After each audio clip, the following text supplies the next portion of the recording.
Mpendwa mtazamaji na msikilizaji, je, umewahi kufikiria kuhusu matendo yetu tunayoyatenda, masemi, mawazo ya kwamba kuna siku yataletwa hukumuni?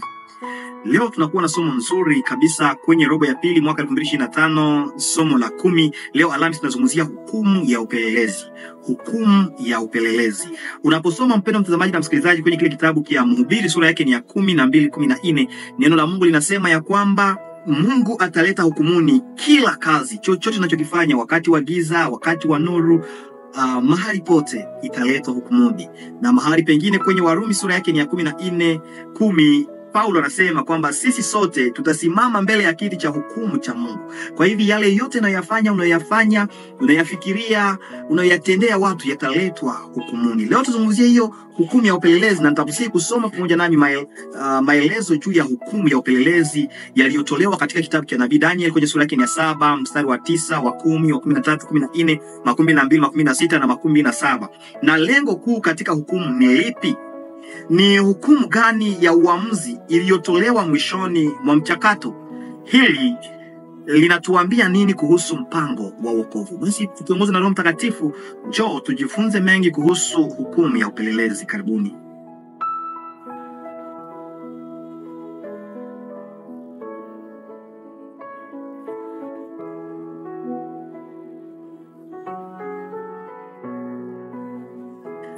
Mpendwa mtazamaji na msikilizaji, nafurahia kwenye kitabu cha Daniel sura yake ni ya 7 kwa mstari ule wa 9, inasema viti vya enzi viliwekwa. Huyo Daniel anaona viti vya enzi vimewekwa na mfalme wa siku ambaye ni Mungu Baba akachukua kiti chake. Mahakama ikaketi na vitabu vikafunguliwa. Tumepata neema kufuata kesi za watu fulani, wale ambao wana detourner pesa, ambao wanazini, ambao wanakimbia kwenye uwanja wa mapambano, namna gani kesi zao zilikuwepo. Tunaona kwamba kuna yule ambaye ni hakimu mkuu ambaye juge president, kuna kuwa na watetezi na wale washtakiwa, mambo kama na yale. Kwa hivyo Daniel anasimulia tukio la hukumu linalofanyika mbinguni wakati shughuli za wanadamu zinaendelea na mwenendo wao bila kujali kile kinachotokea huko kwenye Daniel 7:9 hadi 12. Kwa hivyo katika hukumu hiyo ambayo tunaita hukumu ya upelelezi, kabla ya kuja kwa Yesu mara ya pili, Yesu anatambuliwa kuwa anastahili mamlaka, utukufu na ufalme. Kwa sababu vitabu vilivyofunguliwa, katika vile vitabu ndio kunakuwa kanuni inasema ndugu fulani siku fulani umefanya hivi na hivi, kulingana na kanuni imesema ukifanya hivi ni mshahara wa dhambi ni mauti. Kwa hivyo sasa Yesu akajitokeza hapo, na yeye kama sasa tuseme mtetezi, kama avocat ambaye anakuja kutetea wale ambao walipokea kwa Bwana mkombozi wa maisha yao. Ndio anasema huyu tarehe fulani ndio akafanya kibaya lakini tena akaokoka. Kwa hivyo ikupendeze hakimu mkuu kumhesabia haki. Kisha atakuja kumaliza historia ya ulimwengu huu kwenye Daniel 7:16 na kufanya tushiriki katika ufalme wake wa milele kulingana na Daniel 7:17. Sasa unaweza kujiuliza, je, Mungu anahitaji kutoa hukumu ili kuamua ni nani atakayeokolewa? Yeye hafanyi hivyo mpendwa mtazamaji na msikilizaji, lakini malaika wake wanafanya hivyo. Ndiyo sababu alituma hata malaika Sodoma na Gomora kuchunguza kulingana na Mwanzo 18:11 hadi 12, na akamshirikisha hata marafiki yake Ibrahimu, akasema na hawa watu wamefanya ubaya na wanaenda kuangamia.